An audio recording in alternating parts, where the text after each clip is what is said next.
आता सुद्धा आपलं महाराष्ट्र पोलीस एक नंबरचं म्हणून काम करत आहे आणि हे आणखीन ऍडव्हान्स करण्यासाठी सायबरच्या दृष्टीने सुद्धा आपण चांगली एक सर्व्हिलन्स यंत्रणा सुद्धा मुख्यमंत्री महोदयाच्या मार्गदर्शनामध्ये संपूर्ण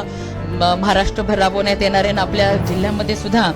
आपल्या अधीक्षकांनी एक चांगलं की सगळे शहर आपले सीसीटीव्ही सर्व्हिलन्सच्या अंडर यावे यासाठी योजना आखलेली आहे. ह्या सगळ्या आपल्या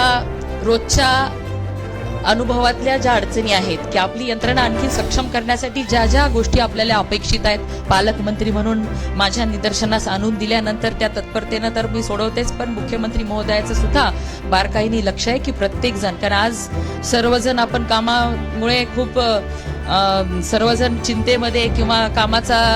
सगळ्यांना ताणतणाव आहे याची जाणीव आम्हा सगळ्यांना आहे, कारण की दररोज वेगवेगळे आव्हानं पुढे येतात, दररोज छोट्या मोठ्या घटना घडत असतात, पण त्याला सामोरं जाऊन आपल्या सगळ्यांचं आयुष्य आरोग्य सुद्धा चांगलं राहिलं पाहिजे यासाठी सुद्धा लक्ष देण्याचं काम पोलीस अधीक्षक करतात, मुख्यमंत्री महोदय करतात आणि ह्या सगळ्यांची सांगड घालतच आपण चांगल्या पद्धतीने कायदा व सुव्यवस्था जिल्ह्यामध्ये राज्यामध्ये राखू शकतो.